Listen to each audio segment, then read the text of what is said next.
Mara, eu mandei a divulgação para os alunos. Aí já apareceram aqui uns.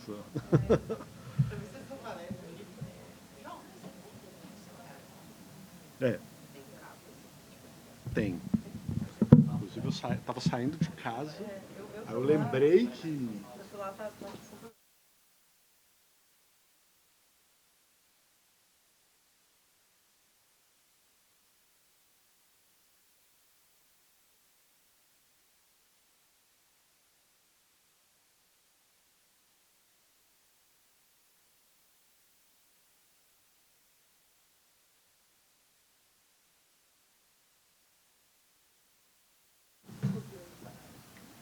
Pode ir? Obrigado, Rubens. Pessoal, boa tarde. Vamos dar continuidade aqui ao nosso workshop Economias Populares Transnacionais. Eu vou coordenar essa mesa aqui do início da tarde, que a gente intitulou de maneira muito ampla Desenvolvimento Econômico e Migrações Internacionais na Rota Brasil-China. E tenho a honra aqui de convidar meus colegas de departamento, o professor Gilberto Libânio, a professora Carolina Mulan, para compor a mesa e fazerem as exposições deles.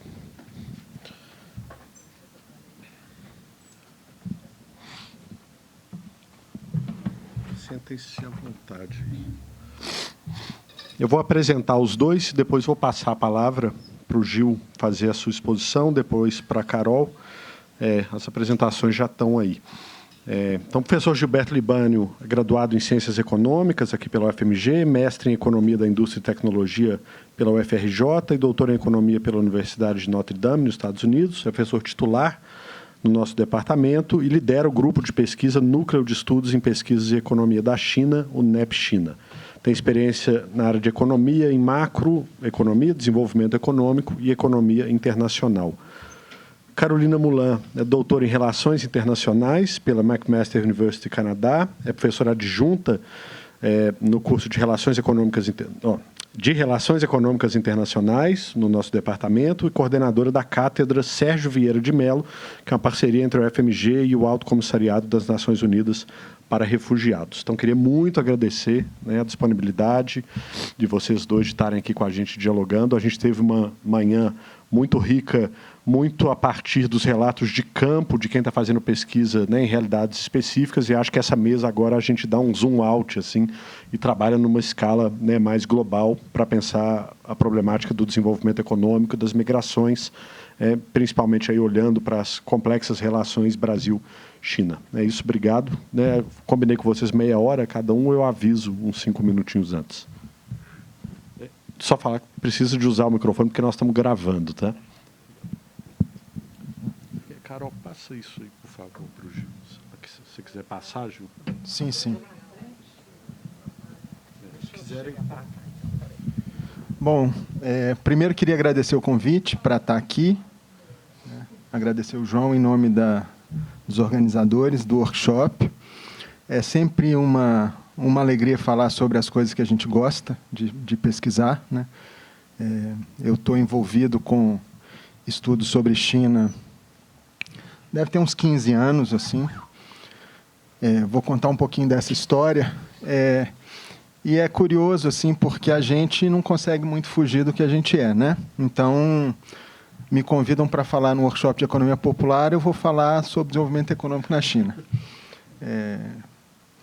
Mas, enfim, eu espero poder dar um panorama assim, sobre essa trajetória da economia chinesa, que é algo que é muito interessante em si e, ao mesmo tempo, do ponto de vista de quem está no Brasil, pensando a partir da condição periférica, acho que tem muita coisa para se tirar de lição, para se pensar os nossos problemas de subdesenvolvimento brasileiro. A minha apresentação ela está mais ou menos estruturada em 4 pontos. Eu vou falar um pouco sobre a trajetória de desenvolvimento da China. Obviamente que a China é um país que é um país milenar, tem milênios de história, eu não vou fazer isso, não sou atrevido a esse ponto. Vou focar a minha conversa talvez, as últimas décadas. Quando necessário, faço referência ao período pós-1949, né, o período pós-ascensão do Partido Comunista da China ao poder, mas a minha conversa vai ser um pouco mais recente do que isso na maior parte do tempo. Depois eu queria comentar um pouco sobre as características do Estado chinês, para pensar um pouco por que essa trajetória tem sido da maneira que foi, né, qual é a estrutura institucional do Estado que ampara essa trajetória, e falar do período mais recente, em que a China, na verdade, ela muda um pouco a sua estratégia de desenvolvimento, e isso é uma característica chinesa, né? Existe um ditado, assim, uma frase, né? Os chineses falam muito por metáfora, né? Tem uma frase bonita para isso, que é a ideia de atravessar o rio sentindo as pedras. Atravessar o rio sentindo as pedras significa você, na verdade, ter uma meta lá adiante, um objetivo lá adiante, mas a sua trajetória ela vai sendo reavaliada e recondicionada pelos obstáculos e pelas oportunidades que aparecem pelo caminho.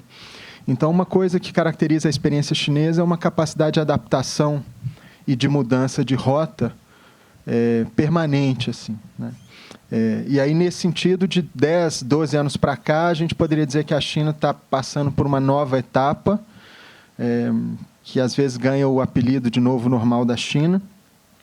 E aí eu vou falar especificamente sobre um conceito dentro dessa nova etapa, que é a ideia de desenvolvimento de alta qualidade, que eu diria que é o tema mais atual assim, para se falar sobre China, em que a China está interessada em encarar os problemas que o seu desenvolvimento pregresso gerou, né?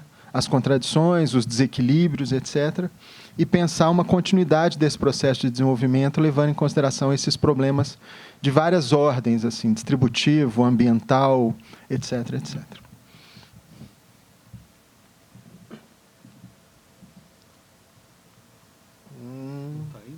Não está indo, vamos ver se... Agora foi.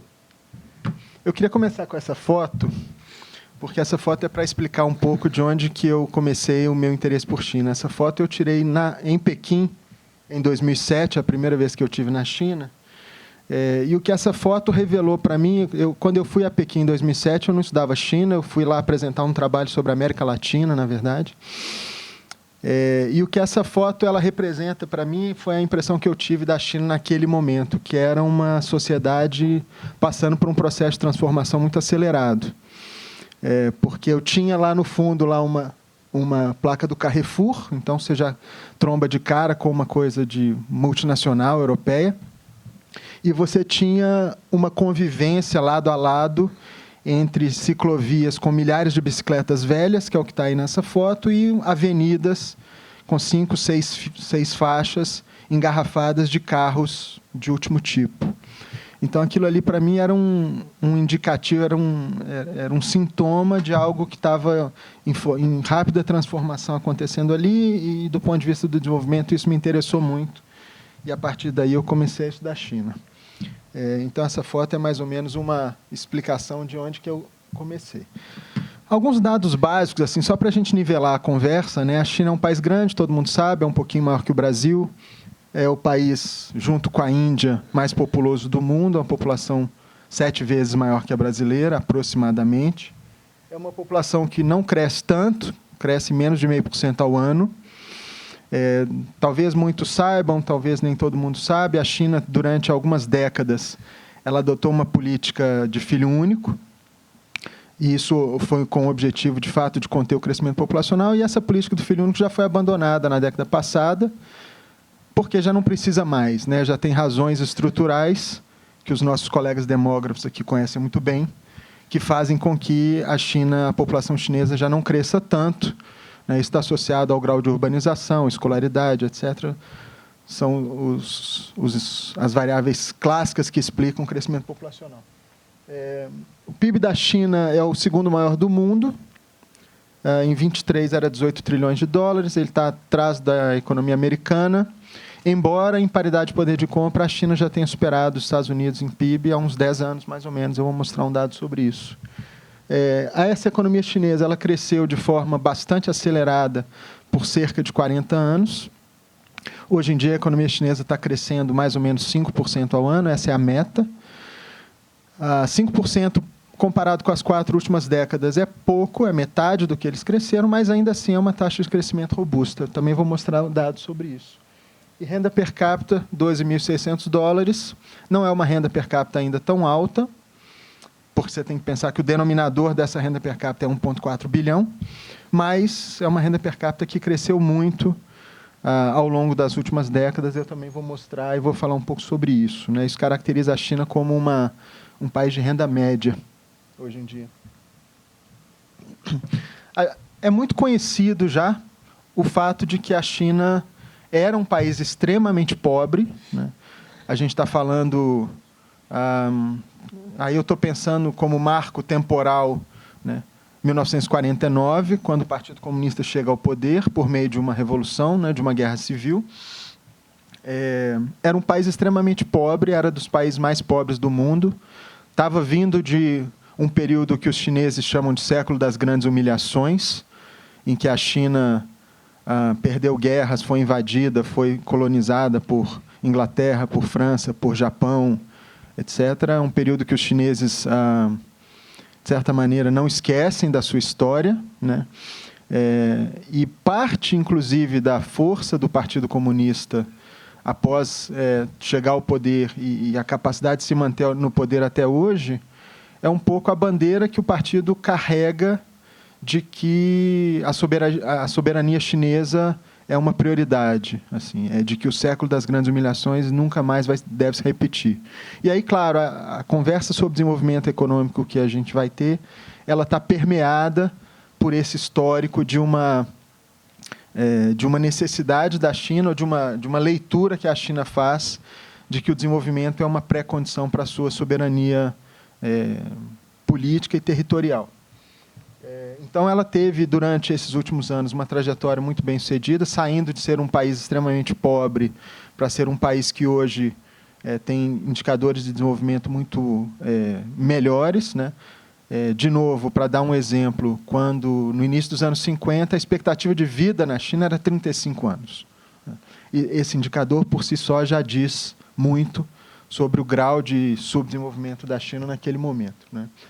Então, ela, ao longo desse tempo, ela é caracterizada por altas taxas de crescimento, por uma expansão crescente na economia mundial, né, em termos de comércio internacional e de investimentos.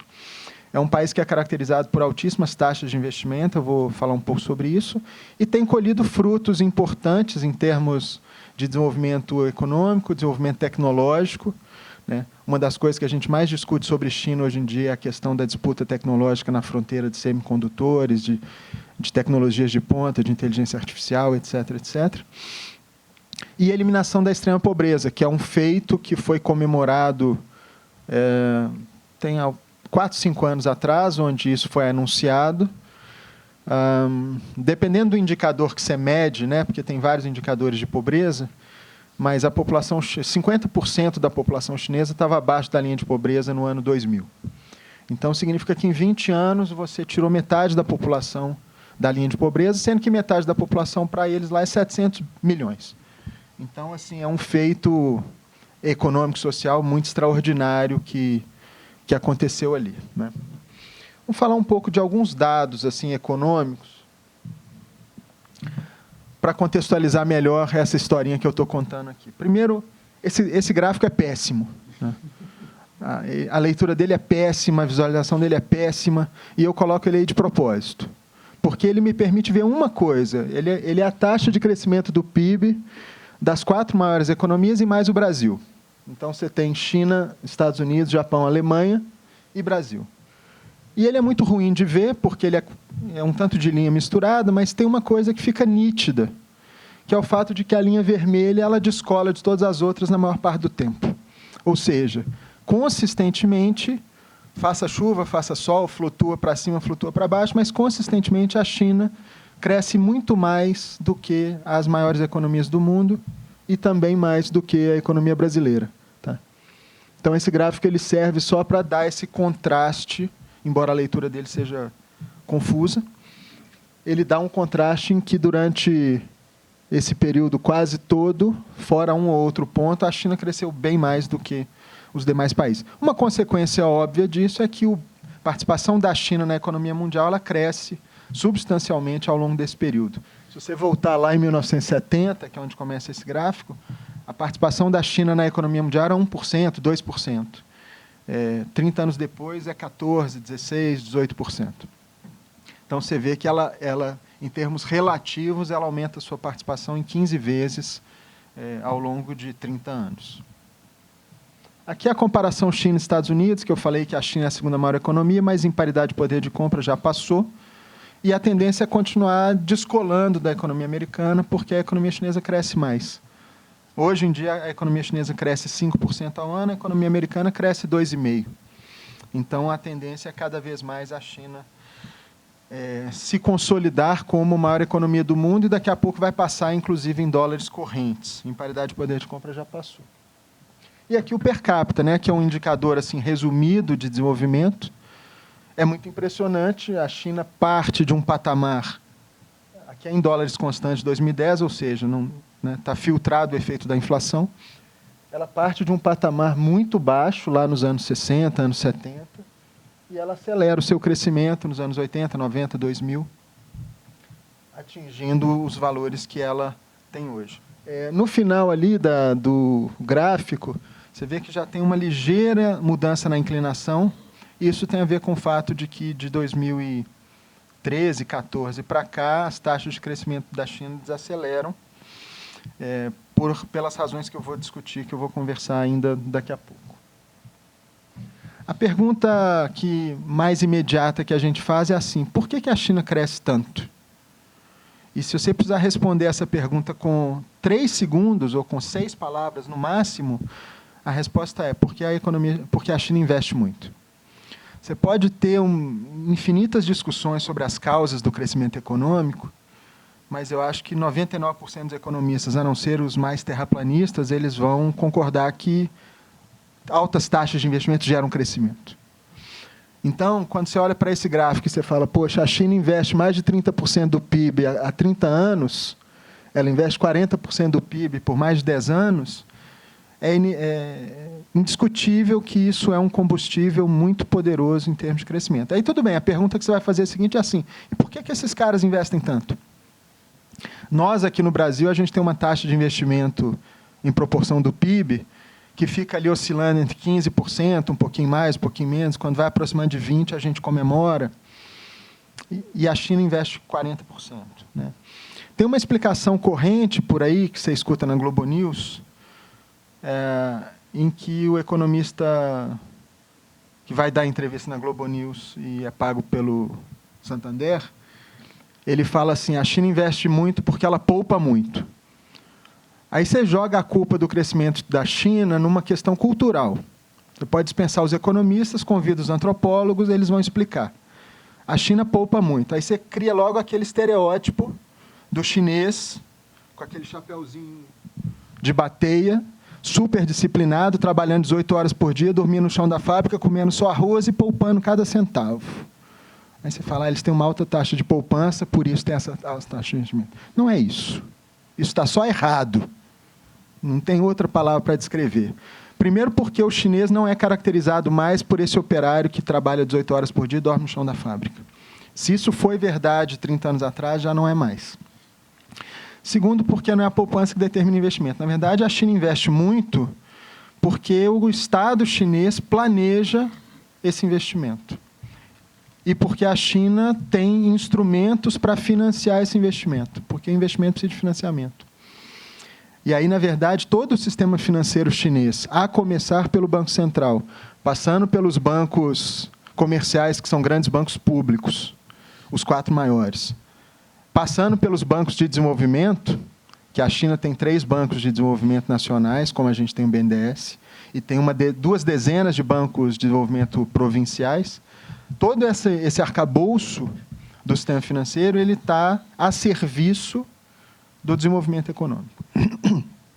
Então, na verdade, essa taxa de investimento alta é consequência daquilo que se planeja fazer, daquilo que é planejamento, execução e financiamento. baseado frequentemente em grandes obras de infraestrutura, né? Cada vez que a gente anda na BR-040 e vê aqueles caminhões de minério passando, você tem que lembrar que tem gente fazendo ferrovia na China, tem gente fazendo cidade na China, tem gente fazendo porto na China. Não é, né, é espelho, uma coisa é espelho da outra, né? Não tem jeito.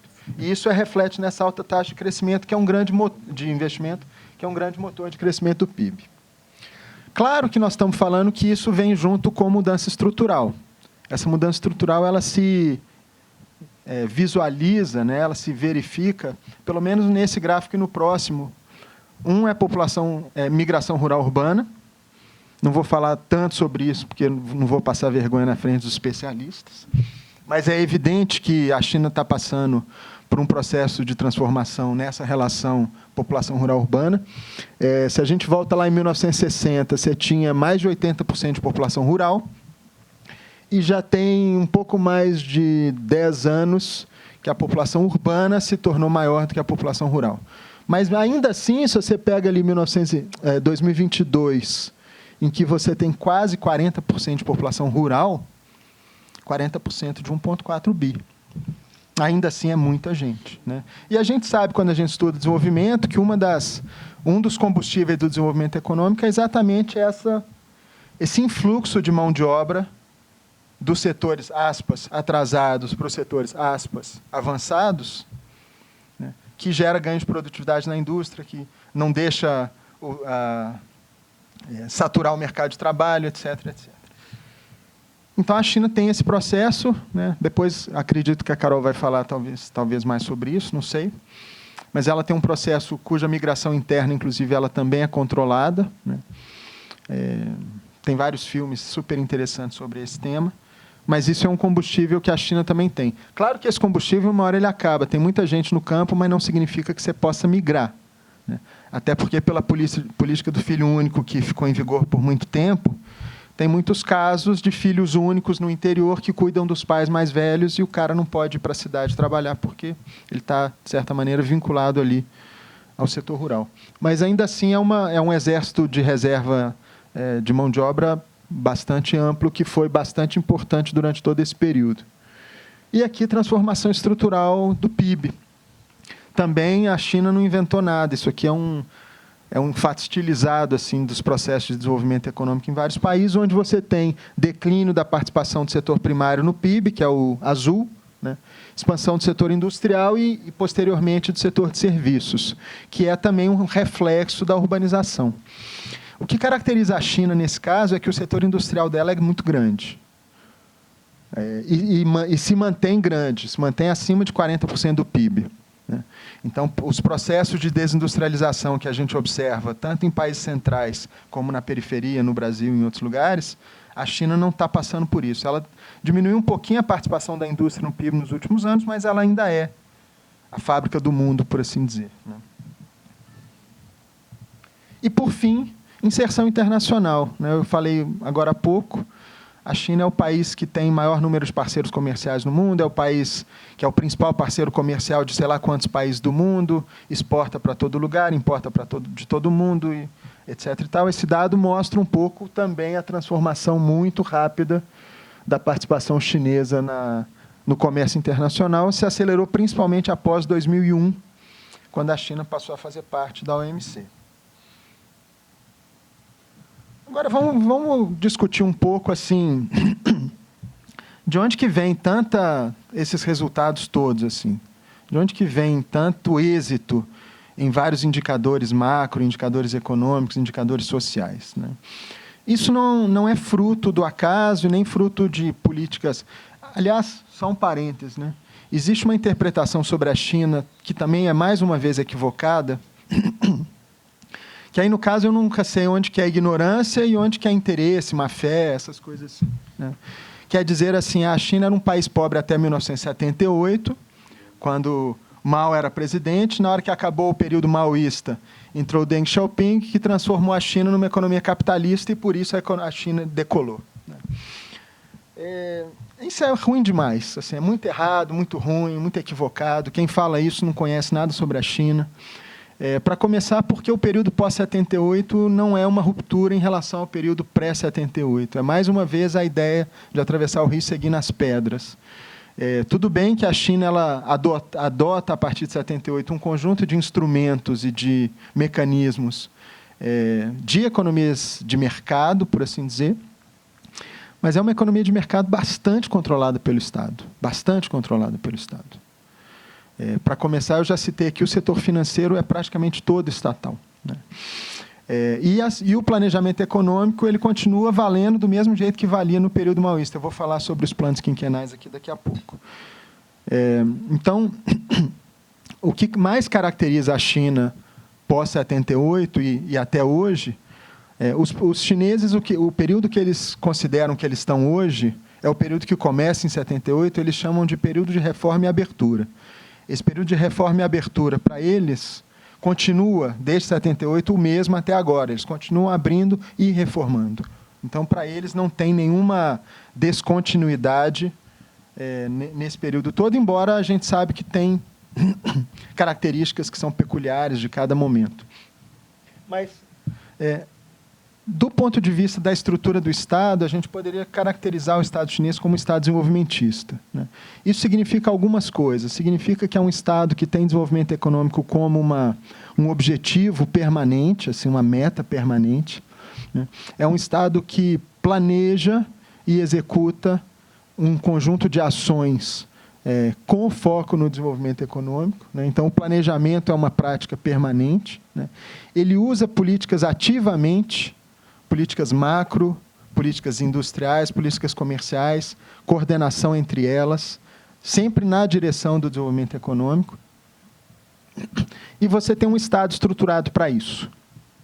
Você tem, dentro da estrutura do Estado, órgãos capazes de planejar políticas, de executar políticas, de financiar políticas, e assim por diante. Aí um pequeno parêntese que justifica isso, que é assim, de onde vem essa história? Por que o desenvolvimento por si? É porque, como eu disse, a China saiu do século das grandes humilhações e se consolidou uma visão de que a capacidade da China de se manter soberana ela era proporcional ou vinculada à sua capacidade de desenvolvimento. Acho que Deng Xiaoping uma vez falou, há muito tempo atrás, falou, olha, a gente não vai conseguir uma China forte e soberana se ela for um país pobre. Tem um momento lá, no meados dos anos 70, onde fica famoso um discurso que se chama o discurso das 4 modernizações, né, que é quando a China decide entrar no processo de reforma e abertura, onde eles deixam muito claro um diagnóstico de que a China precisava evoluir, isso que eles chamam de 4 modernizações, né, em 4 setores. Um era a agricultura, porque a China tem um histórico de insegurança alimentar, grandes fomes, etc. 2, ciência e tecnologia, porque eles entendiam que a coisa tecnológica era muito importante para o desenvolvimento. 3, a modernização da indústria, porque entendiam a indústria como um carro-chefe para puxar o crescimento e o desenvolvimento do país. E 4, a questão de defesa e segurança, que também é um mote que a China carrega até hoje, de que você precisa ter um sistema de defesa forte para que você, na verdade, garanta a paz, por assim dizer. É a forma como os chineses leem isso. Então, esse Estado desenvolvimentista ele é peça-chave para entender a trajetória chinesa desse período, pelo menos dos últimos 40, 50 anos, claramente. Né? Então, aí, chegando no final desses meus últimos 5 minutos, eu vou ter que dar uma corrida. De 2013 para cá, a gente pode dizer que a China ela entrou em mais uma fase onde ela diz, bom, a próxima pedra do rio que eu vou pisar vai ser um pouquinho para a esquerda, né? Onde ela observa um diagnóstico do cenário que ela tinha, né, do que foi que fez a China ter a trajetória que teve mais ou menos entre 80, 90, 2000, e ela chega no início de 2010, pós-crise financeira de 2008, com uma visão muito clara de que tinha desequilíbrios ali que pediam uma correção de rumos, né? Esses desequilíbrios eles têm características da estrutura produtiva, né, da piora da distribuição de renda que aconteceu, e a China lida mal com uma distribuição de renda ruim por questões culturais. A questão ambiental, que passou a ser crucial, não apenas porque a gente está discutindo isso globalmente, crise climática, etc. e tal, mas porque a própria China, dado o seu forte desenvolvimento industrial, ela teve que lidar com um conjunto de problemas de poluição, de desequilíbrios ambientais, etc., na própria China, né? Só para dar mais um exemplo pessoal, quando eu estive em Pequim, eu tirei essa foto em 2007, eu passei 10 dias em Pequim e eu não vi a cor do céu. E não é porque estava nublado, o tempo estava aberto, mas o céu era branco, por poluição. E isso, a última vez que eu estive na China, que foi há poucos anos atrás, eu estive em Pequim de novo, o céu já era outro, porque já tinha passado por um processo que a China tem se esforçado de correção, por assim dizer, de uma problemática ambiental. Eu vou tentar comentar um pouco sobre isso, se der tempo. E aí, nesse caso, a China deixou muito claro a necessidade de corrigir desequilíbrios ambientais, melhorar a distribuição de renda, melhorar a distribuição regional, porque o processo de desenvolvimento no território ele se estabeleceu de forma muito desigual. Então, você tem regiões a leste da China que são muito mais desenvolvidas, muito mais prósperas do que o interior, do que o oeste. E essa ideia da interiorização do desenvolvimento também é um clássico, né? Assim, a China não inventou nada, né? Basta a gente pensar na construção de Brasília e tantos outros exemplos, né? Interiorizar o desenvolvimento é um mecanismo de ocupação de território e que, em última instância, é um mecanismo de reafirmação da unidade territorial da China, né? Então, a China tem clareza sobre a necessidade de corrigir esses desequilíbrios regionais, né? E, claro, uma das coisas que anda junto com isso, aí nós já estamos falando da projeção internacional da China, já estamos falando de geopolítica, é o projeto das novas rotas da seda, que é um dos braços, dos carros-chefes do desenvolvimento chinês nos últimos 10 anos. Como eu falei, as coisas lá são planejadas, né? A China faz planos quinquenais desde os anos 50, continua fazendo. O plano quinquenal que está em vigor atualmente é o 14º, e ele estabeleceu algumas metas, né? Assim como todos os planos quinquenais, estabeleceu algumas metas. O primeiro diz que é manter os indicadores econômicos no intervalo apropriado, é algo meio genérico, mas significa não vamos deixar o desemprego ficar muito alto, vamos manter a inflação sob controle, vamos manter uma taxa de crescimento razoável. Aumentar o crescimento dos gastos em pesquisa e desenvolvimento, e a China tem feito isso, e aí é essa história da fronteira tecnológica, que é uma guerra, na verdade, né? A disputa tecnológica é um dos campos de guerra hoje entre Estados Unidos e China. Manter o desemprego baixo, abaixo de 5%, isso tem a ver tanto com o crescimento econômico como com o controle migratório. Aqui a gente está falando de desemprego urbano, né? Então, a questão da migração rural urbana na China é controlada, em parte, por conta dessa necessidade de garantir que o crescimento do emprego urbano seja apropriado proporcionalmente à migração. Atingir 65% de população urbana, aumentar a expectativa de vida mais um ano. A expectativa de vida da China hoje em dia já é comparável à dos países desenvolvidos. Promover o desenvolvimento verde, aí é um dos aspectos ambientais que é a coisa mais importante que está se discutindo. As novas rotas da seda e essa história de uma China pacífica. China pacífica, leia-se, vamos nos armar o mais que a gente puder, porque a gente sabe que o cenário externo não é favorável. Nós não temos adversários confiáveis, né? A gente sabe que existe um barrilzinho de pólvora que se chama Taiwan, que é o lugar de onde vai vir a provocação. Então, vamos nos armar e vamos ficar pronto para garantir a paz por qualquer meio que for necessário. E aí vem o último slide que eu queria comentar, que tem a ver com essa ideia do problema ambiental, porque a China está enfrentando um problema ambiental através de um processo que eles estão chamando de desenvolvimento de alta qualidade. Porque esse assunto é polêmico, tá? E eu vou tocar num ponto que é mais polêmico ainda. Que a gente, de vez em quando, escuta uma coisa do tipo assim, para você resolver o problema ambiental, você tem que parar de fazer tal coisa. Tipo assim, fecha a mineração no Brasil. Fecha o agronegócio no Brasil. Fecha o não sei o quê, né? Eu sou a última pessoa aqui que vai defender a mineração e o agronegócio, né? Mas o que esse discurso de que fecha as coisas para a gente preservar o meio ambiente ele acarreta é uma espécie de... A consequência de você simplesmente abortar determinadas atividades econômicas, ou, por assim dizer, abortar o processo de crescimento e desenvolvimento econômico em nome do meio ambiente, ele vai gerar uma consequência social que também não é nada do que a gente quer, né? Quando a gente vê que a China consegue manter uma taxa de crescimento baixa, quando a gente vê que ela consegue crescimento da renda per capita, quando a gente vê que ela consegue eliminação da pobreza, isso tudo são coisas que nos interessam do ponto de vista do desenvolvimento do nosso próprio país. E aí o que a China faz é assim, bom, não é que eu vou abortar o meu processo de desenvolvimento, eu vou, na verdade, alterar a forma como esse processo de desenvolvimento ocorre, né?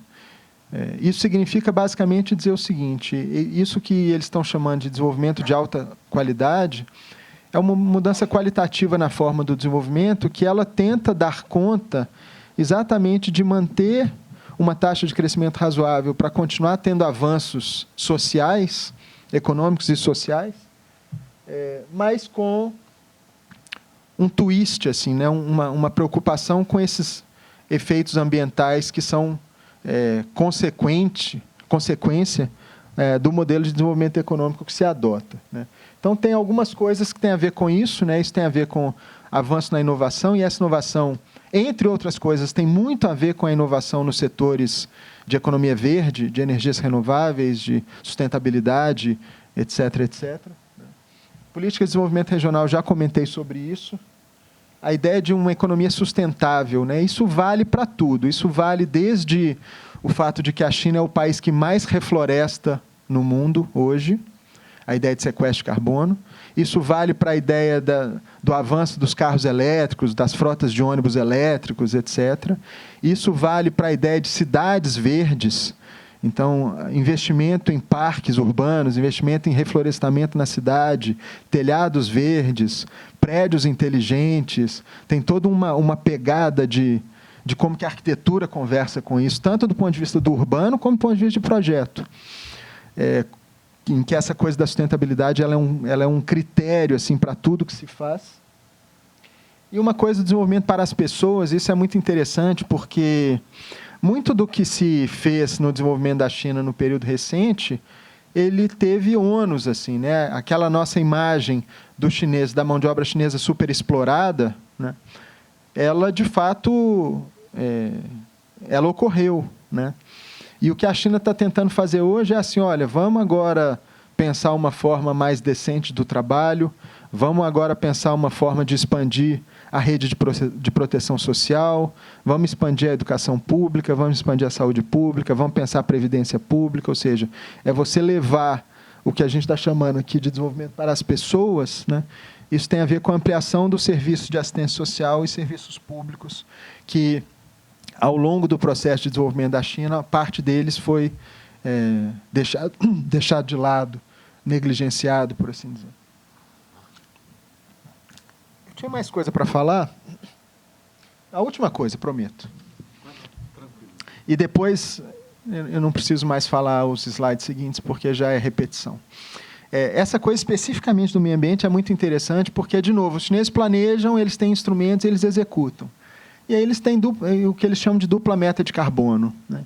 É atingir o pico de emissões até 2030, né? Ou seja, a emissão de carbono continua subindo porque a economia continua crescendo, né? E a transformação estrutural que você precisa ter para isso reverter ainda não acabou de se concluir. E a outra, ser neutro em carbono até 2060. Neutro em carbono até 2060 significa que você captura tanto carbono quanto você emite. Isso é super interessante, né? E 2060 é depois de amanhã, né? Nós vamos ver 2060, eu acho. Então, a China tem feito esforços nas duas direções. Essa coisa do pico de carbono até 2030, no ano passado, parece que a emissão de carbono já foi menor do que no ano anterior.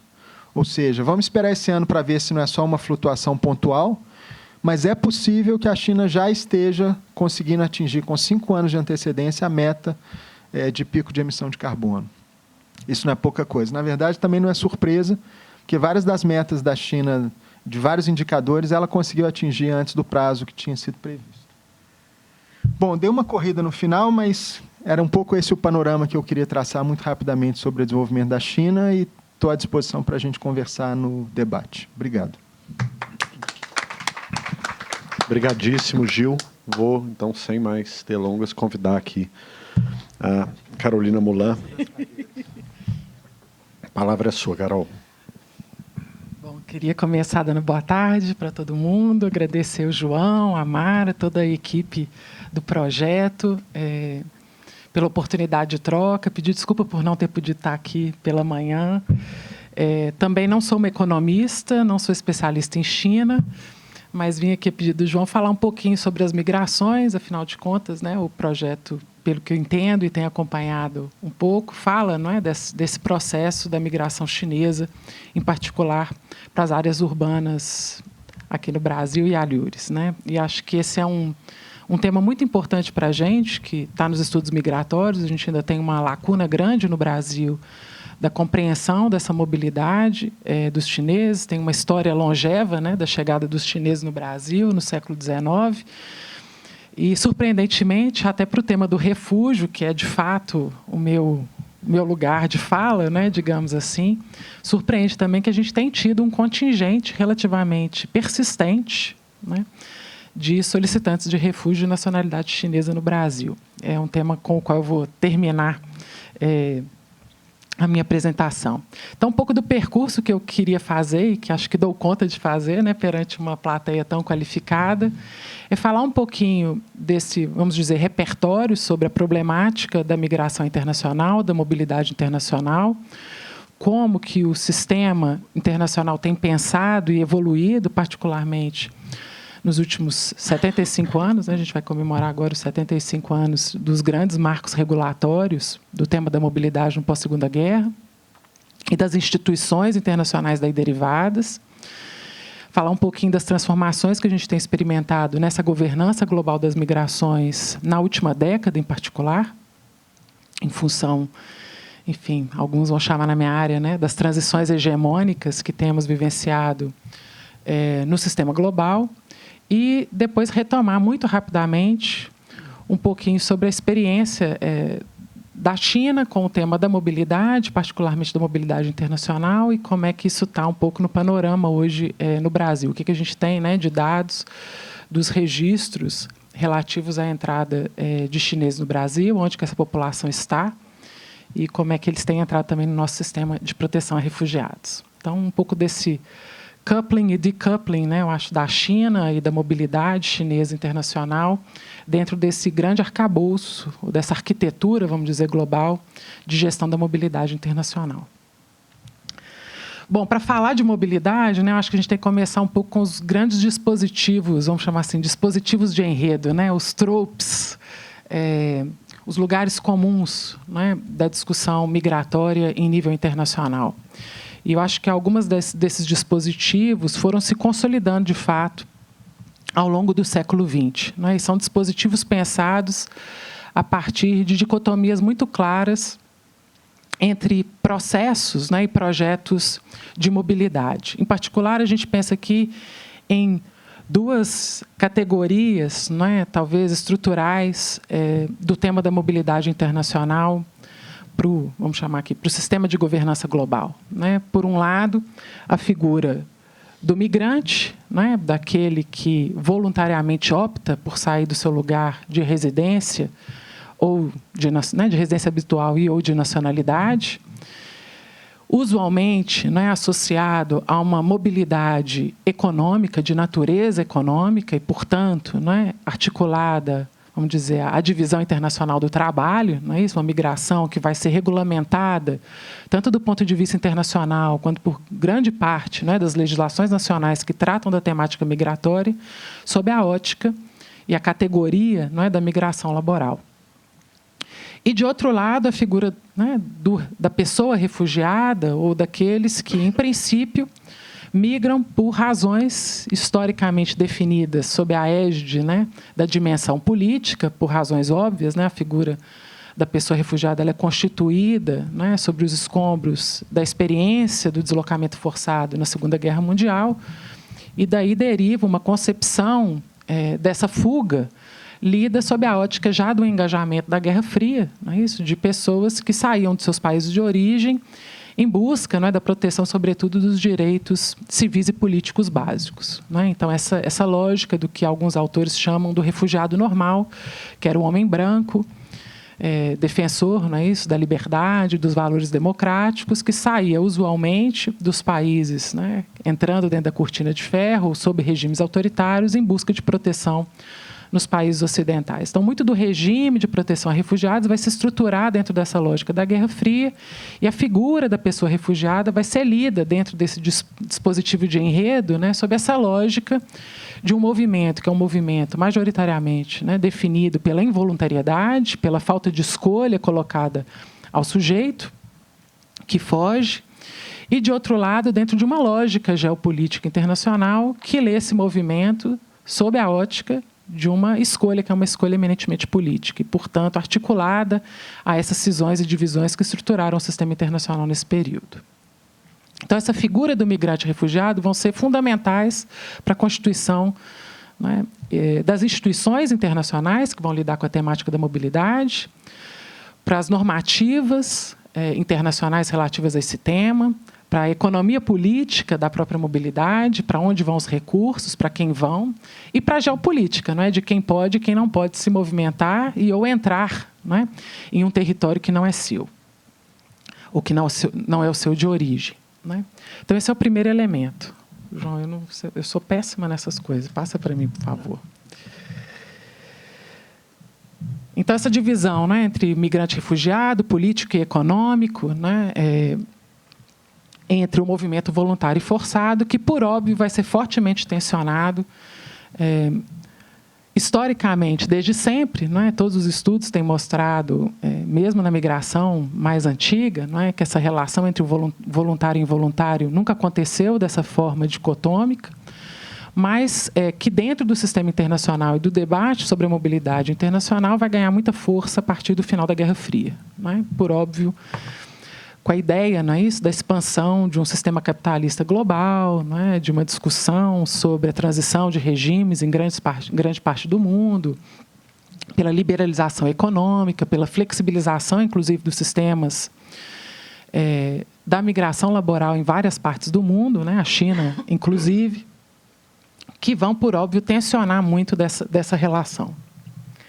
E um outro elemento que chama a atenção e que vai ser muito fundamental para a estruturação desses mecanismos internacionais de gestão da mobilidade tem a ver, por óbvio, com o tema da fronteira, né? A reconstituição, e a gente tem vivenciado isso, acho, de forma rotineira nas últimas décadas, né? A reconstituição do lugar da fronteira, da problemática, né, da mobilidade espacial, da possibilidade, não é, de acesso a rotas, de acesso a territórios e de um enorme recrudescimento das políticas de controle e restrição à circulação internacional para determinados grupos.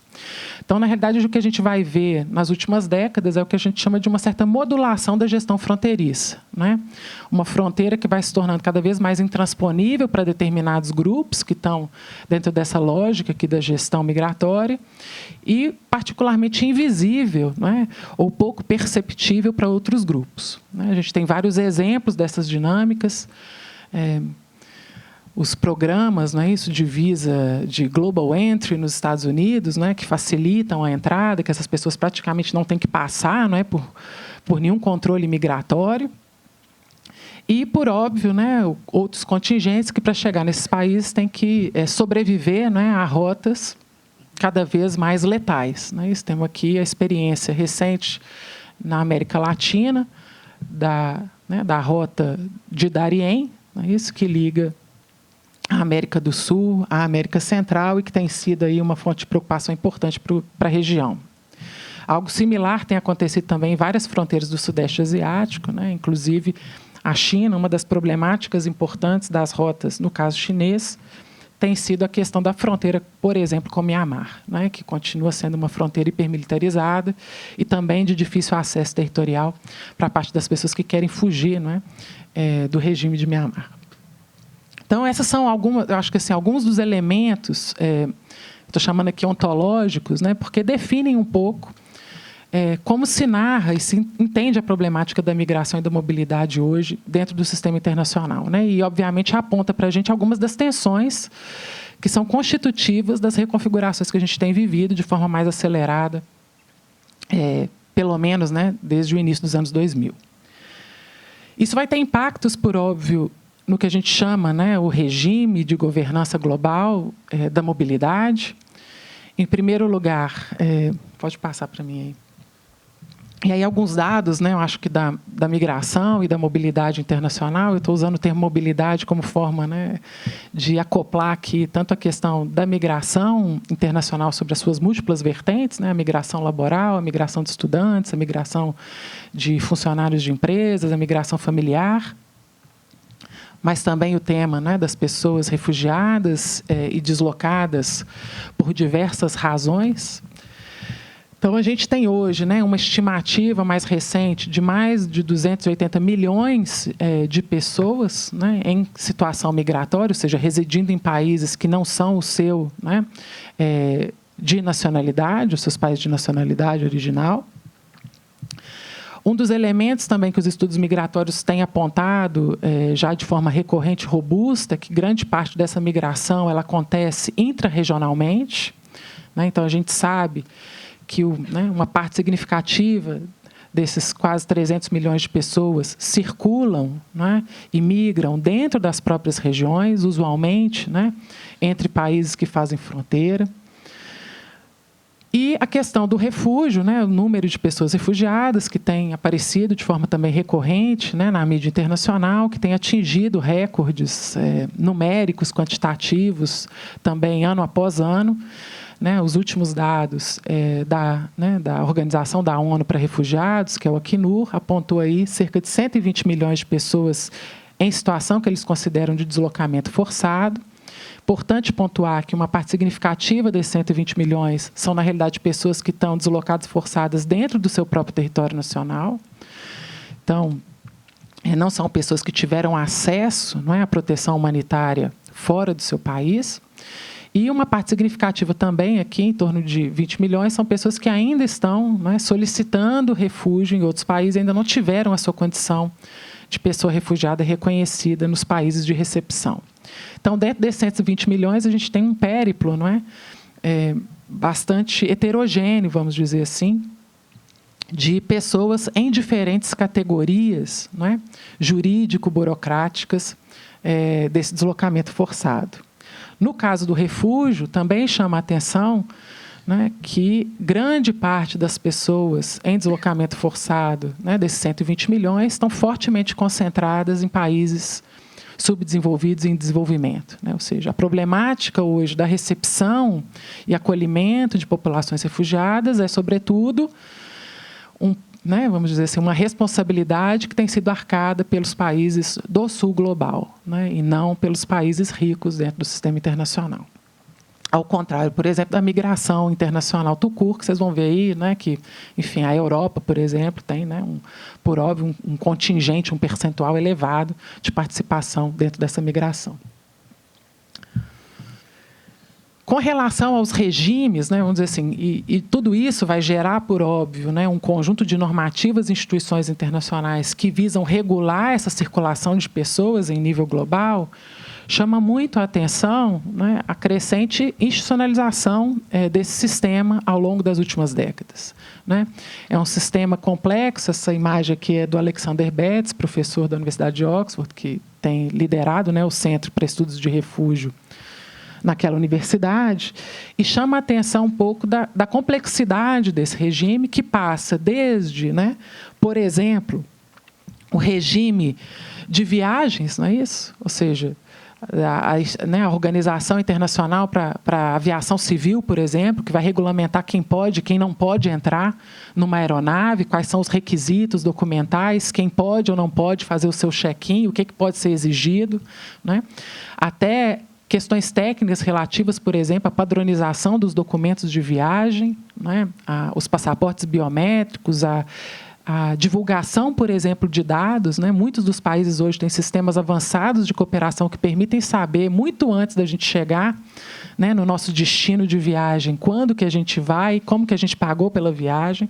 Então, esse sistema, vamos dizer assim, esse regime, não é, de gestão da mobilidade circulatória, né, da viagem aqui, de organizações técnicas voltadas para isso, vai ter, por óbvio, consequências diretas e interseções importantes no regime, por exemplo, de migração laboral, né, que hoje está fortemente concentrado, eu diria, na Organização Internacional do Trabalho, que tem várias resoluções normativas relativas ao tratamento de trabalhadores migrantes, né, em diferentes países. E há uma organização, que é a Organização Internacional para as Migrações, que desde 2017 faz parte, né, do sistema, ou do guarda-chuva do sistema das Nações Unidas para a gestão migratória, que tem atuado de forma muito incisiva em diversos países no que toca à migração laboral. Nós temos aí, por óbvio, também uma interseção, né, com o regime de proteção a pessoas refugiadas, o regime humanitário, que vai, em alguma medida, atender as pessoas vítimas de situação de conflito, e que vão, por óbvio, né, vai ser uma condição necessária para que essas pessoas consigam sair dessas regiões conflagradas e chegarem, né, num lugar de proteção. Então, o regime humanitário, por exemplo, vai incidir de forma muito direta na gestão dos campos, né, de pessoas deslocadas, e vai ser importante para a proteção dos civis e também, em alguma medida, né, dos combatentes envolvidos em situações de conflito, que vão, por óbvio, gerar, não é, a população refugiada em outros territórios. Mas isso é para chamar a atenção, né, de como a gente tem um arcabouço institucional e normativo bastante complicado do ponto de vista da gestão dessa mobilidade internacional, bastante intricado, e isso gera, por óbvio, tensões do ponto de vista da implementação e da coordenação dessas políticas em nível global, nacional, regional e local, né? Porque essas coisas vão acontecer. A gente está falando aqui, né, de economias populares, né, dessa ponta que está lá, mas são espaços onde essas escalas, né, de análise vão, por óbvio, impingir na vida, né, desse sujeito migrante. Então, essas coisas vão viajar, né, entre essas escalas e ter impactos muito diretos sobre a experiência migratória desses sujeitos e suas famílias. Com relação a esses marcos regulatórios, né, chama atenção aqui, talvez, para alguns desses marcos, né, por óbvio, não todos, mas aqui a gente tem, talvez, dois grandes instrumentos internacionais que foram adotados no escopo dos esforços do Sistema das Nações Unidas para regulamentar esse tema, que são a Convenção Internacional sobre o Estatuto da Pessoa Refugiada, a Convenção de 1951, que, a despeito, né, de todas as crises, mudanças, transformações do sistema, permanece sendo o grande pilar regulatório desse deslocamento forçado global. E é uma das convenções, né, se a gente olhar para o direito internacional hoje, é uma das convenções que tem o maior número de adesões. Inclusive, a China, não é, vai ratificar a Convenção de 51 apenas em 1982. Mas, para chamar a atenção para isso, né, a China é, hoje, uma das signatárias da Convenção relativa a pessoas refugiadas. A Convenção de 1990, que é a Convenção Marco da ONU para trabalhadores migrantes e suas famílias, e aí sim, né, uma convenção que sofreu muitos reveses, teve muita dificuldade para entrar em vigor. Ela entrou em vigor há pouco mais de 10 anos, e que tem um número baixíssimo de adesões. A China, por exemplo, não é signatária. O Brasil também aderiu muito tardiamente, e grande parte dos... Não, o Brasil ainda não aderiu. A gente tem alguns países latino-americanos que aderiram, mas é uma convenção que hoje, né, os poucos países, as poucas dezenas de países signatários, são majoritariamente também países em desenvolvimento, por óbvio, países que são majoritariamente de origem, né, desses trabalhadores migrantes. A partir dos anos 2000, a gente vai ter um conjunto, não é, de reflexões acerca da necessidade de transformação desse arcabouço institucional e normativo. A ONU vai capitanear algumas dessas iniciativas, né, uma comissão global que vai trabalhar sobre o tema da migração, sobre possibilidades de reforma desse sistema.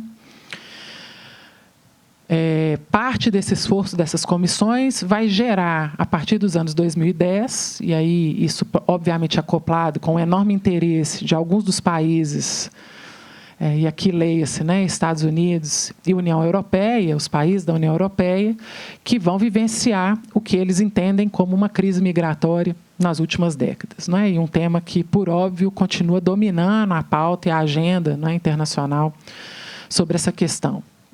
Então, vão, a partir, óbvio, né, do início dos anos 2013, 2014, né, que a Europa vai viver um grande influxo de pessoas provenientes, sobretudo, da Síria, do Afeganistão, do Iraque, Etiópia, né, e outros países. Isso vai produzir, né, enormes tensões no arcabouço da gestão comunitária dentro da Europa acerca da mobilidade e vai estimular uma série de pressões dentro do sistema das Nações Unidas para uma reconfiguração dessas relações dentro do sistema de governança global. E é desse esforço que vão surgir, né, duas iniciativas importantes, né, talvez as duas principais desse século corrente, de reconfiguração e tentativa de reforma ou de alguns reajustes, né, dentro desse sistema de governança, que são o Pacto Global para Refugiados, né, o Global Compact for Refugees, e o Pacto Global para as Migrações, né, que vão hoje, né, nortear grande parte das iniciativas e projetos que têm sido levados a cabo por essas organizações internacionais, junto com estados e sociedade civil. Chamar atenção para o fato, né, de que, a despeito da gente estar vivendo um contexto que nós chamamos, né, nos estudos migratórios, de fluxos mistos, ou seja, de movimentos de mobilidade e circulação internacional, em que você tem uma enorme dificuldade de distinção entre quem são pessoas refugiadas e quem são migrantes laborais, né? Ou seja, as pessoas têm seguido rotas e feito, não é, percursos e projetos muito similares. Um colega, um mentor meu, né, sempre falava isso: em toda experiência migratória há sempre algo, né, voluntário e algo forçado. Nenhum refugiado, né, é totalmente forçado e nenhum migrante faz essa escolha de forma totalmente voluntária. Ou seja, essa ideia de que há uma enorme confusão e um blurring, né, dessa fronteira entre essas categorias.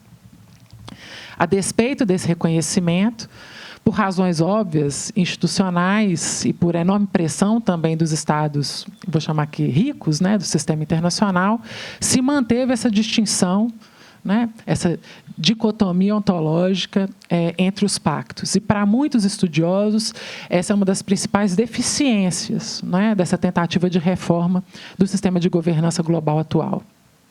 Né, a ausência de um pacto que seja um pacto para a mobilidade, para a circulação e que englobe de forma conjunta e coordenada as diferentes variações da experiência migratória contemporânea.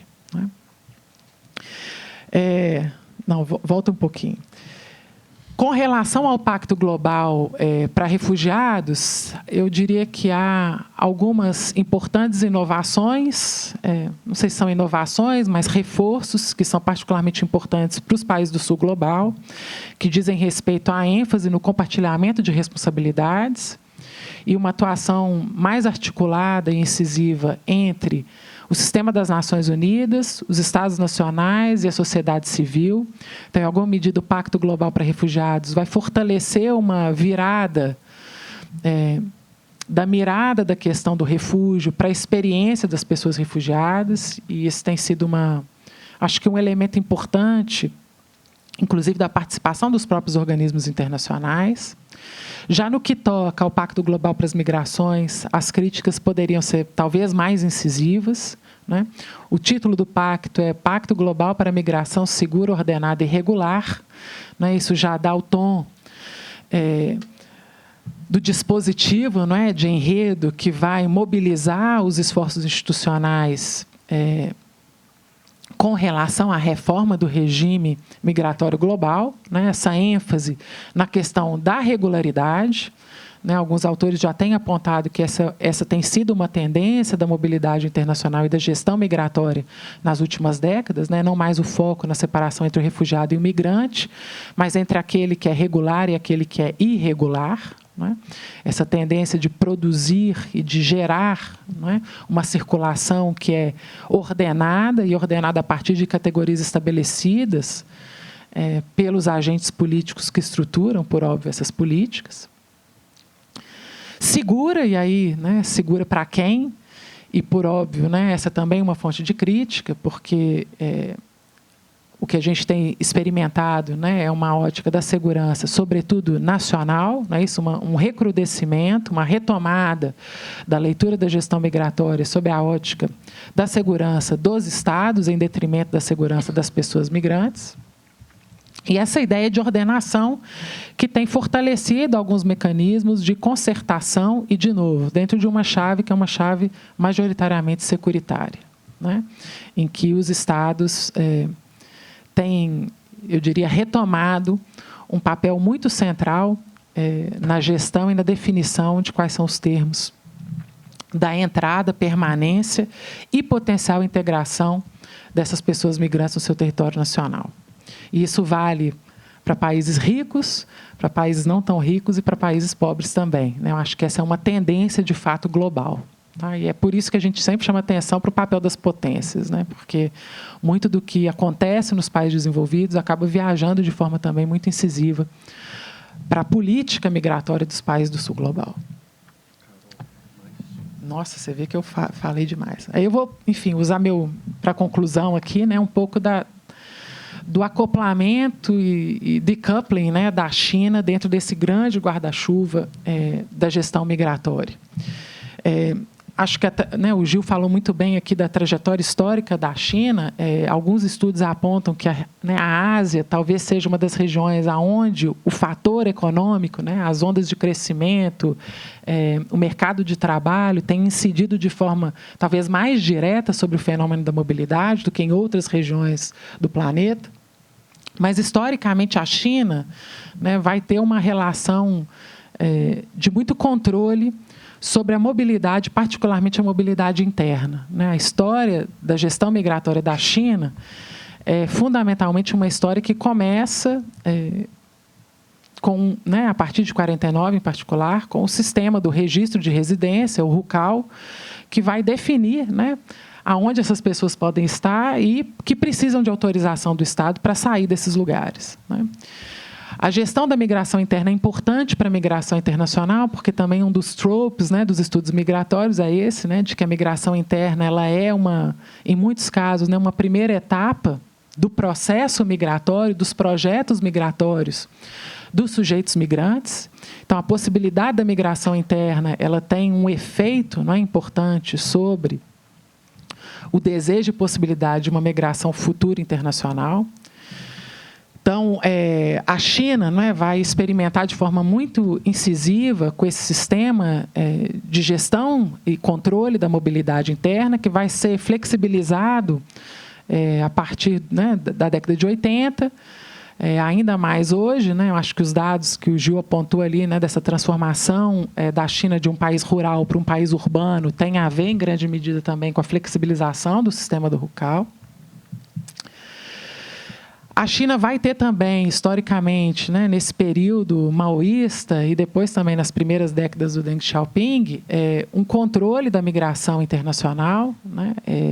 É um período em que o governo, não é, centraliza e tem uma gestão muito próxima das pessoas que querem sair do país, né?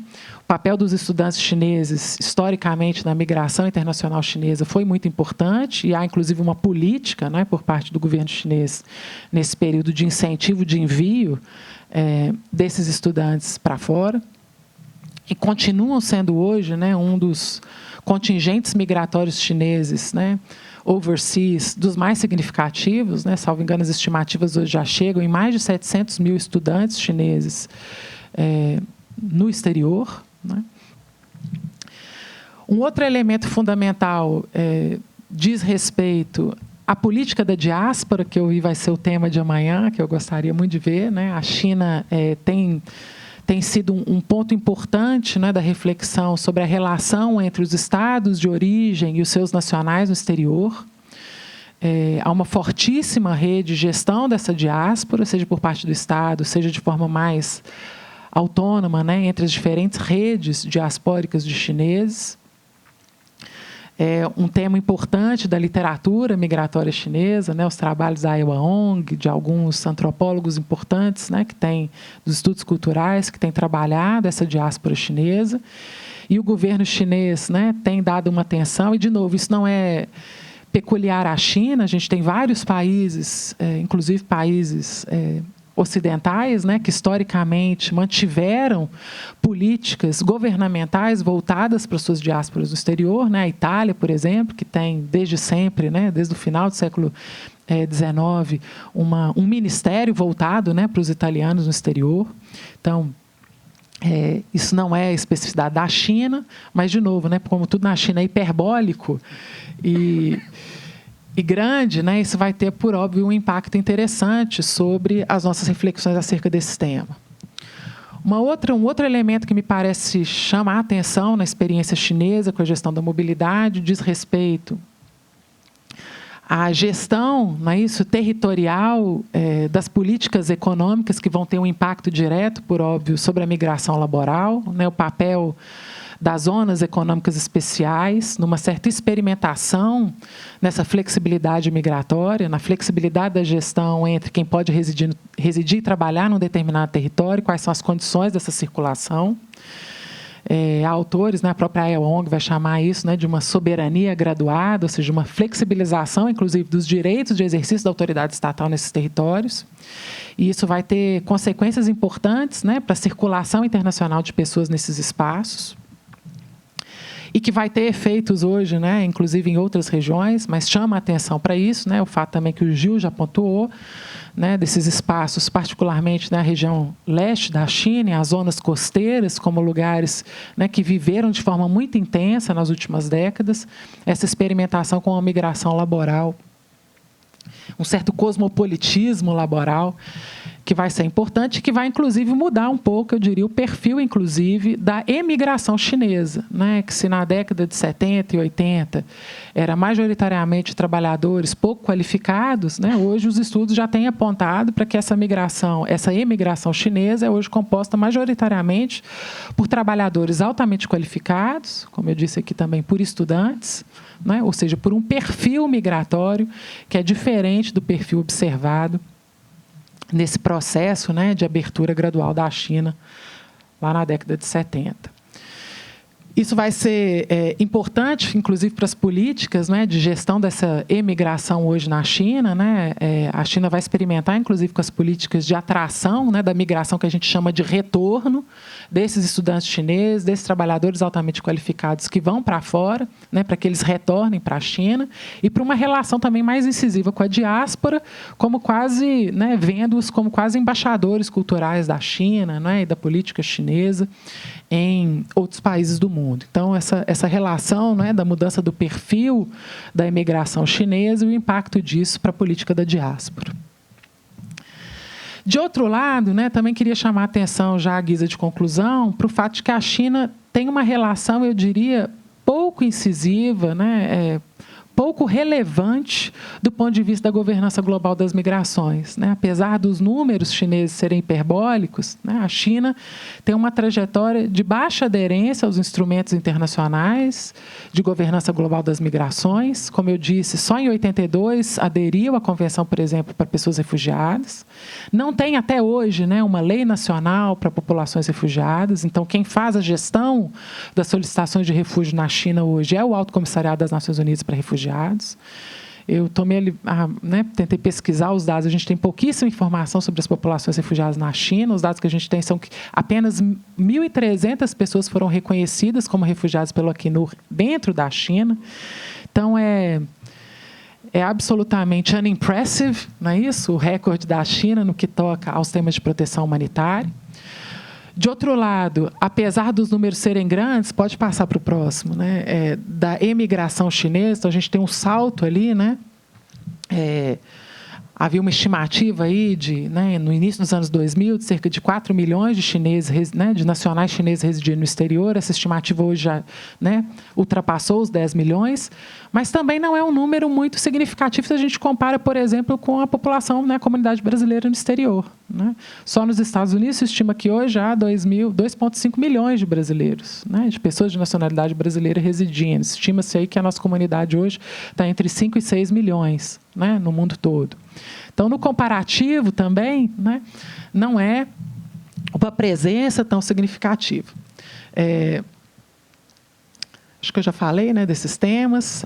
A China não é, né, também parte da Convenção de 1990 sobre trabalhadores migrantes.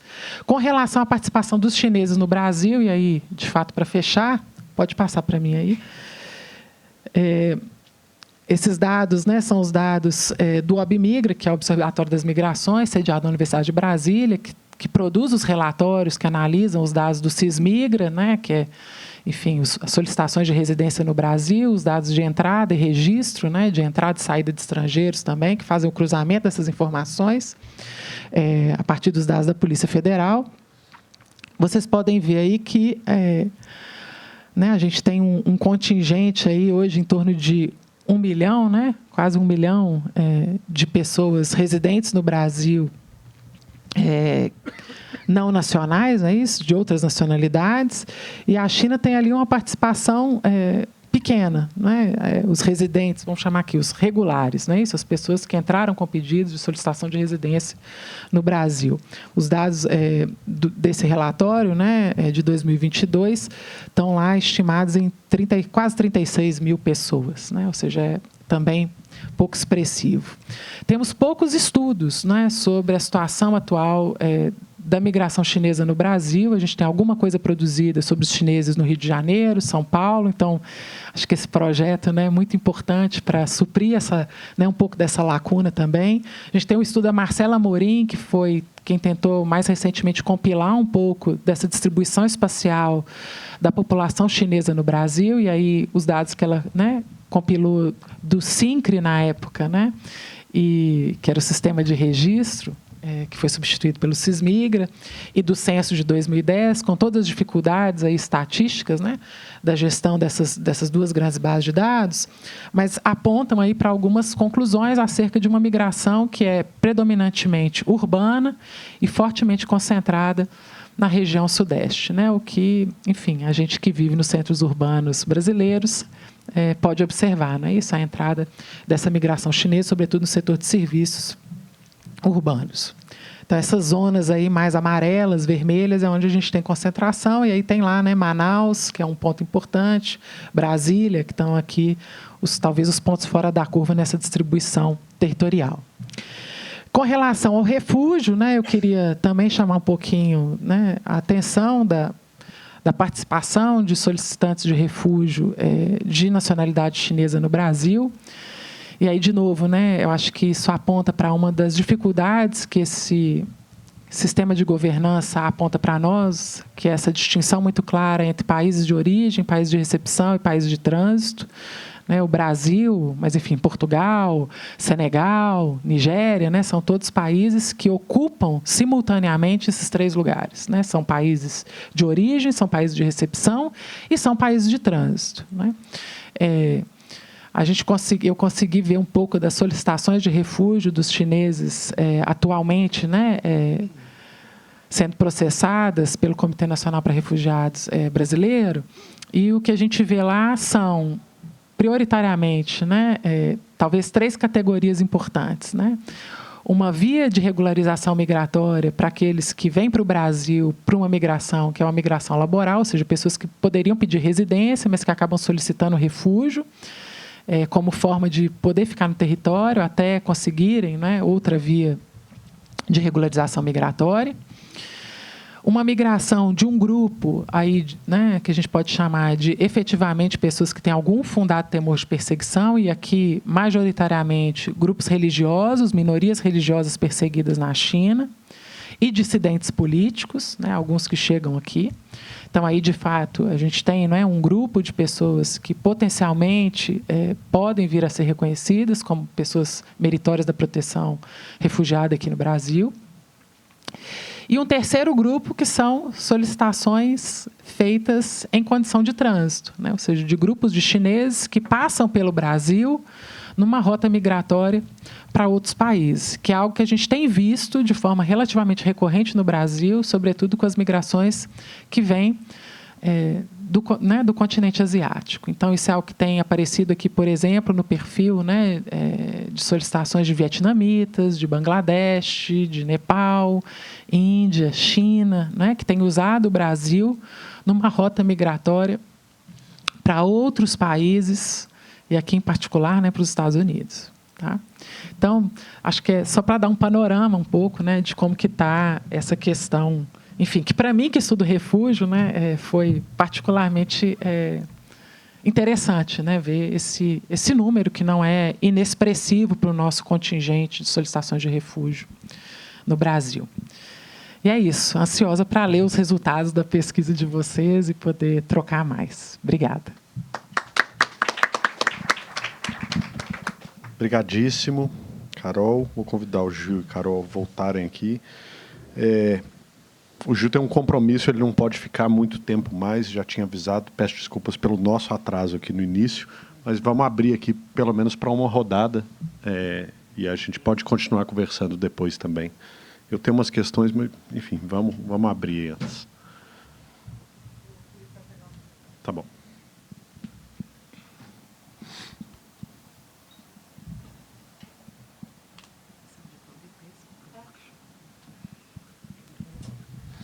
Mas é o único que dá para gravar.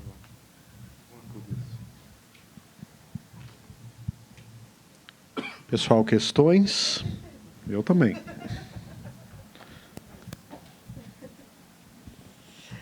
Muito obrigada. Eu acho que, né, como o João falou, foi muito interessante assim dar essa, né, depois da manhã em que a gente foi bem específico em relação aos campos, etc. Ter esse panorama assim foi muito interessante. Eu tenho uma pergunta para o Gil que tem a ver com mudanças mais recentes assim do perfil industrial da China.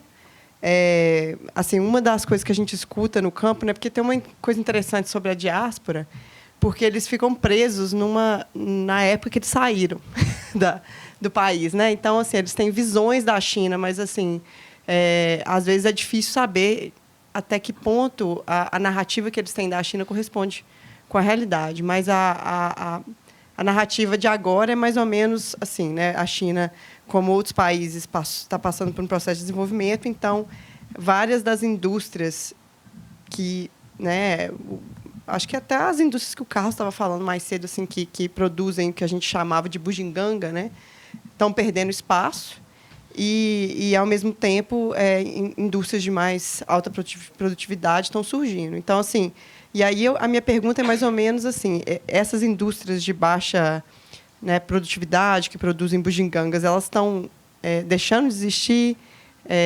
Você está vendo isso, elas estão indo para outros países? E isso está ligado um pouco com a minha segunda pergunta, que tem a ver com os investimentos da China no exterior. Né? Se a gente consegue ver, porque no caso do Brasil, por exemplo, tem muita... a maioria dos investimentos parece ser, assim, eu tenho uma visão muito... pequeno sobre isso, mas assim nas áreas de infraestrutura e etc. Mas você observa que um processo de que algumas indústrias chinesas estão indo para outros países e uma terceira questão que eu fiquei me perguntando é se nesse processo de desenvolvimento, mesmo um processo de desenvolvimento como você narrou, muito com uma forte presença do Estado, eu acho que, naturalmente, um processo de desigualdade e surgimento de elites econômicas é esperado. E aí a minha pergunta é, mais ou menos, se existe um conflito entre o Estado e essas elites econômicas e no que isso, né, dá. Assim. Deixa eu emendar. Posso? Você quer mais? Não, eu ia fazer uma pergunta para a Carol, então, mas é menor, eu prometo. Eu acho assim que se você pudesse falar um pouco mais, assim, eu não sei até que ponto, né, você falou que você não estuda China, etc., mas assim, dessa questão do controle da China sobre esse processo de imigração internacional. Porque a gente tem algumas indicações, né, eu acho que as representações da manhã também trouxeram alguns elementos em relação a isso, de que esse processo imigratório chinês que a gente observa, ele também tem a ver, e aí é uma pergunta que talvez o Gil também possa responder de alguma forma, tem a ver com um certo controle do desemprego na China, né? Que você tem a maioria dessas pessoas estão vindo de áreas rurais, né? Em que né, você produzir nessas áreas é difícil porque não são áreas assim de alta produtividade agrícola, e aí tem um contingente populacional extra, e aí é como se fosse uma política de Estado, e praticamente, e aí a gente está vendo, né, essa imigração de uma região específica da China, do Sudeste, em que essas pessoas estão saindo porque não tem emprego. E assim, são lugares onde a renda per capita ainda é muito baixa, né? Que jogam para baixo aquela estimativa, aquela estatística que você apresentou para a gente, Gil. Aí minha pergunta isso é uma política de Estado, lidar com esse contingente laboral extra nessas regiões onde né, a economia local não sustenta a presença de todo mundo? Assim? Passo para o Carlos ali. É uma pergunta para a Carolina, né? Sobre justamente essa coisa da regulamentação global dos regimes de mobilidade, né? E a minha pergunta é muito assim nesse sentido de como esta regulamentação, né? Essa governança global sobre o regime de mobilidade é muito pensada nesse registro da mobilidade sul-norte, né? Enfim, então como que esses países, enfim, como esse imaginário sobre a migração é muito ditado por esse tipo de dinâmica, mas como hoje em dia a maior parte da mobilidade transnacional se dá entre sul-sul, né? E o que isso coloca como questão, enfim, pensando essa governança que foi pensada e elaborada a partir do norte global, né? E, enfim, até do ponto de vista de, vamos dizer assim, de dinâmicas migratórias que, vamos dizer assim, não se encaixam em nenhum perfil, nem são migrantes laborais, nem são refugiados. Né? Então, por exemplo, um perfil de imigrante que não tem nenhuma intenção de se inserir no mercado laboral de um outro país, porque, enfim, justamente se movimenta através do comércio. Né? E aí, o segundo era só um comentário bem curto sobre essa coisa do RUCOL, né? Particularmente para a IUU, né? Porque, enfim, realmente essa alteração no regime de mobilidade na China coincide com o processo de abertura, né? Então, por exemplo, antes você tinha que ter um visto para sair de uma província para outra. O RUCOL permanece, mas a pessoa que está fora da sua área de RUCOL não tem o mesmo direito. Então, por exemplo, muitos dos trabalhadores de IU, eles têm o RUCOL de Anhui. Eles são migrantes internos de Anhui, quer dizer, eles não têm os mesmos direitos em IU que teriam em Anhui. Isso na China tem efeito até no mercado imobiliário. Por exemplo, escolas públicas muito qualificadas geram uma pressão no mercado imobiliário ao redor, porque as pessoas querem comprar um imóvel ali para ter direito a colocar o seu filho naquela escola. Né? E, enfim, então, minha pergunta com esse comentário assim, é um pouco também como que o nosso imaginário é moldado sobre imigração, é moldado nessa questão do norte e sul, né? Mas como é que fica essa mobilidade sul-sul, né? Tanto do ponto de vista do nosso imaginário, nosso repertório teórico, nossas categorias, quanto também nessa questão da governança global sobre a mobilidade. Obrigado. Eu vou fazer aqui duas perguntinhas rápidas, duas para o Gil e uma para a Carol. O Gil pega carona um pouco aqui no que Mara falou, né, Mara?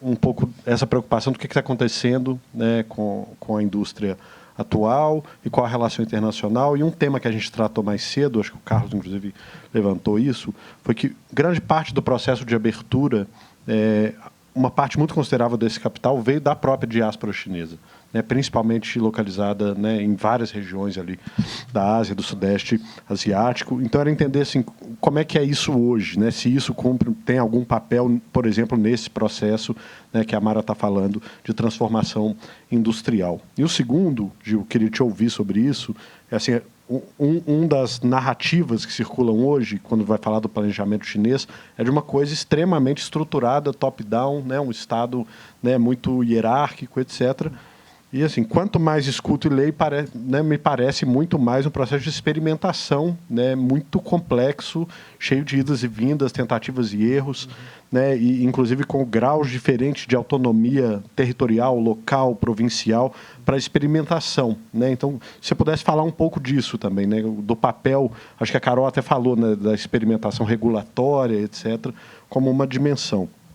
E para a Carol, se você puder falar um pouco, aí pensando menos nos chineses, Carol, mas assim, esse lugar, o Brasil como uma rota migratória, como um destino migratório. Você falou que o Brasil, assim como outros países, conjuga as três, né? Quer dizer, origem, destino e trânsito. Né? Então, assim, no cenário atual das últimas décadas, o que tem sido o papel do Brasil? Né? Que tipo de grupos que tem atraído mais? Qual o peso, por exemplo, dos migrantes laborais, por exemplo, da América Latina, que a gente sabe que estão muito conectados com a economia popular, né, em vários centros urbanos? Se você puder falar um pouquinho sobre isso para a gente também. Obrigado. Bom, obrigado pelas perguntas. Eu vou tentar ser breve. Primeiro, sobre a questão do perfil industrial, né? De fato, o que está passando na China é muito parecido com o que aconteceu em outros países também, né? Você pode pensar, uma das teorias para explicar o desenvolvimento asiático é a chamada teoria dos gansos voadores, né? Que é aquela ideia de que você tem aqueles gansos voando em V, você tem um que lidera, depois um segundo grupo, um terceiro, etc., etc. Você pode pensar que o ganso original desse voo asiático foi o Japão no pós-guerra. Depois você tem os países, os chamados tigres asiáticos, primeiro Coreia, né? Coreia do Sul, Taiwan, Singapura, etc. Em algum momento vem um ganso gigante que é a China, né? E essa ideia dos gansos é que os países, à medida que se desenvolvem, a sua renda per capita aumenta, a sua mão de obra se torna cara e começa a ser inviável você produzir naquele país uma indústria de baixa qualidade, dependente de mão de obra barata, etc., etc. E essa indústria migra para o ganso seguinte, por assim dizer, né? Tanto é assim que quem é mais velho sabe que no Brasil, nos anos 80, os reloginhos digitais que se vendiam nos camelôs eram japoneses, era Cássio. E depois essa bugiganga que era japonesa, ela passou a ser coreana, depois passou a ser chinesa, né?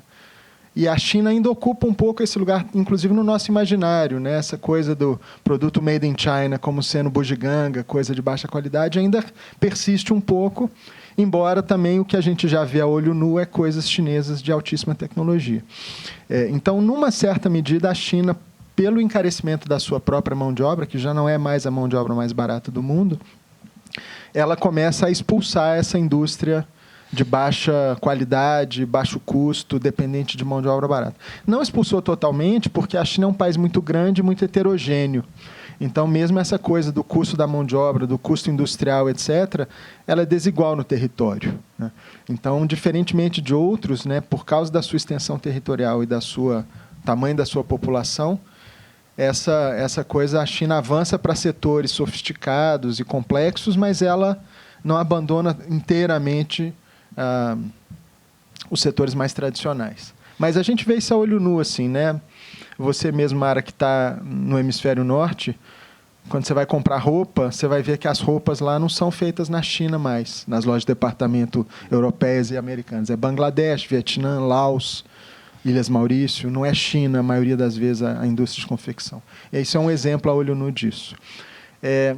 Um segundo comentário que aí tenta pegar carona nas perguntas do João e da Mara sobre a questão dos capitais chineses de uma elite econômica. De fato, quando a gente está falando que a China,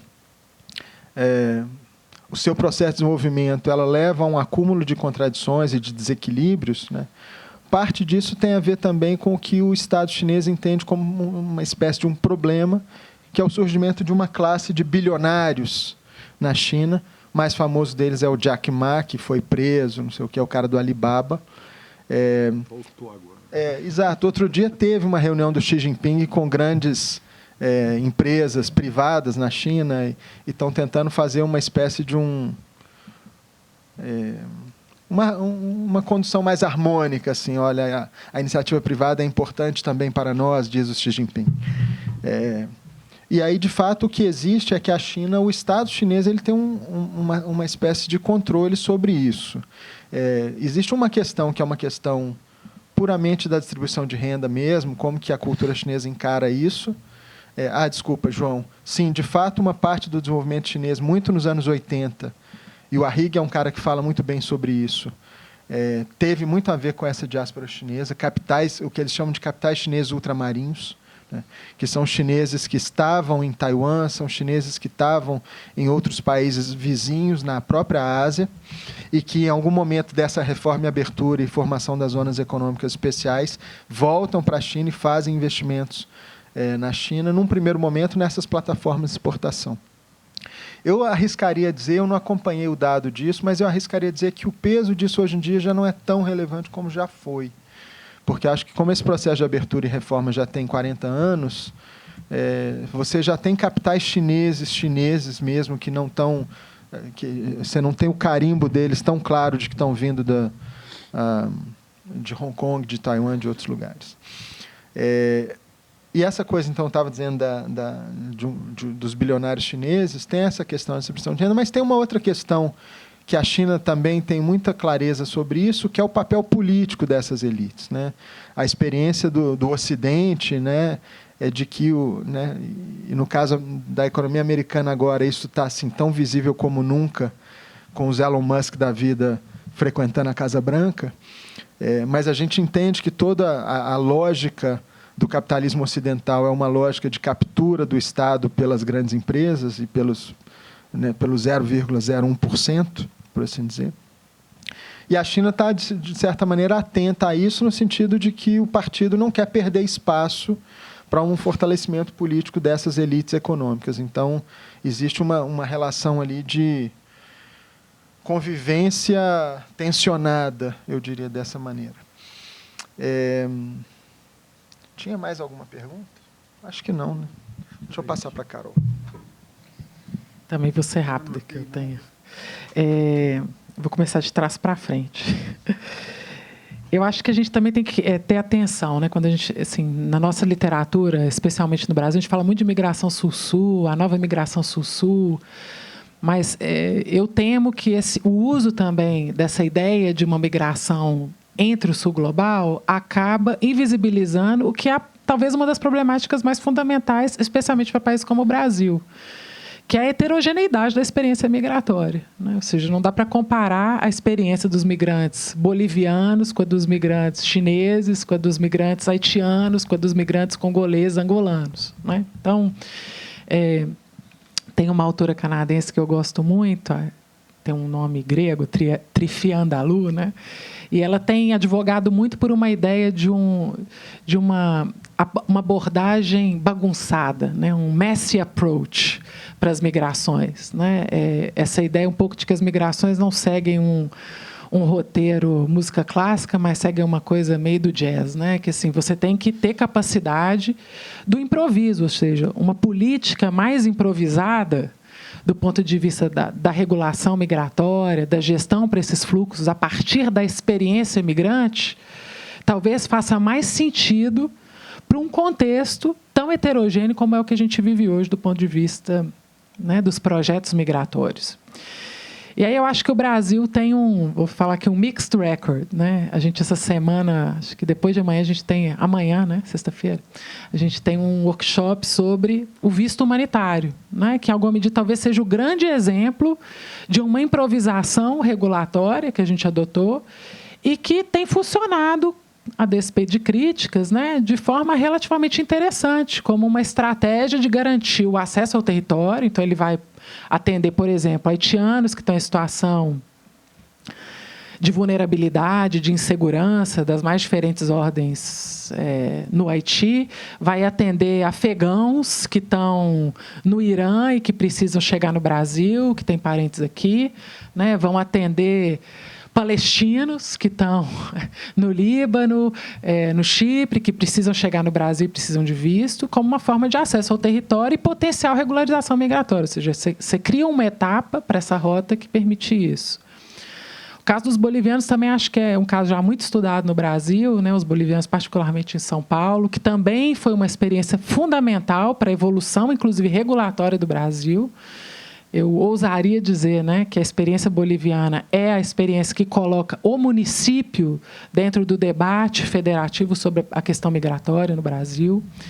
Então, eu acho que é um pouco isso, né, esse olhar, né, bottom-up, permite olhar um pouco para como essas flexibilizações, aí o caso chinês também acho que é muito emblemático disso, né, de como eles vão se adaptar um pouco dentro dessa trajetória histórica, tentando flexibilizar o ROCU, tentando retomar algumas das experiências bem-sucedidas da gestão migratória laboral nas zonas econômicas especiais e assim por diante, para já puxar, né, para o tema da gestão e controle.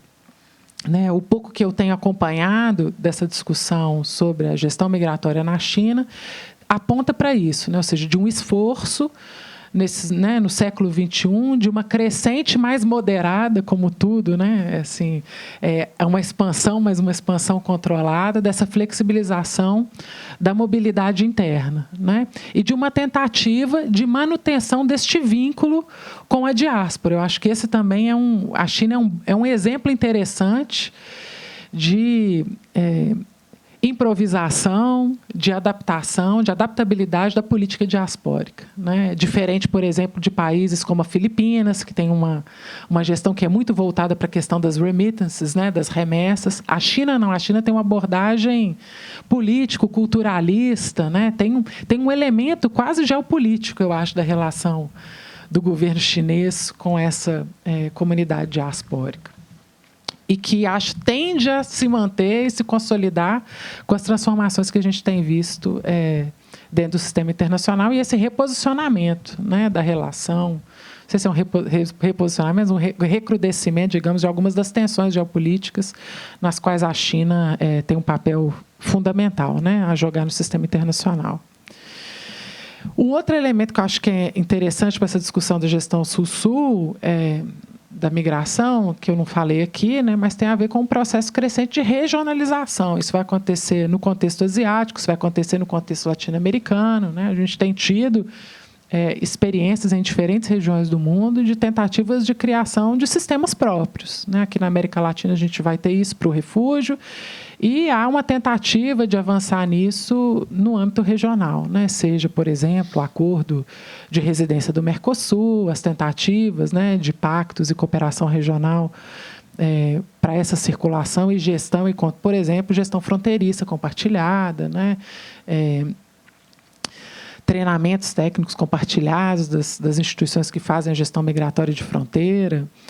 Mas, enfim, acho que esse é também um elemento importante, né, de como essa capacidade de adaptação e de pensar o internacional dentro dessas múltiplas escalas, né, que talvez seja o caminho, de fato, não para uma gramática universal. Eu acho que um dos caminhos que a gente está, né, evidenciando e que as pesquisas cada vez mostram é essa. Uma nova gramática para a mobilidade não passa por uma gramática universal, né? Ela passa por uma capacidade de improviso, de adaptabilidade aos projetos migratórios e às experiências migrantes que são colocadas perante os gestores, né? Que é um pouco, acho que, inclusive, o debate do refúgio é esse, né? Como é que a gente faz, né? O Felipe está com a gente também nesse projeto, né? Como é que a gente faz para fazer a triagem de 200 mil processos de solicitação de refúgio no Brasil com 12 funcionários, né? Então, como é que a gente improvisa, né, de uma forma que faça sentido do ponto de vista da governança migratória e da proteção desse sujeito que chegou aqui, né? E esse desafio não é um desafio simples, né? Tanto para a burocracia estatal, tanto a burocracia internacional e para os próprios sujeitos migrantes, que vão ter que ter uma participação muito mais ativa nesses sistemas do que vinham tendo até então. Tá bem, muito obrigado. Acho que podemos encerrar a mesa aqui. Queria agradecer enormemente, né, o tempo que vocês puderam estar aqui com a gente. Acho que trouxeram várias dimensões e questões novas, né, para a pesquisa e para o debate aqui nos próximos turnos e amanhã do seminário. Obrigado, gente.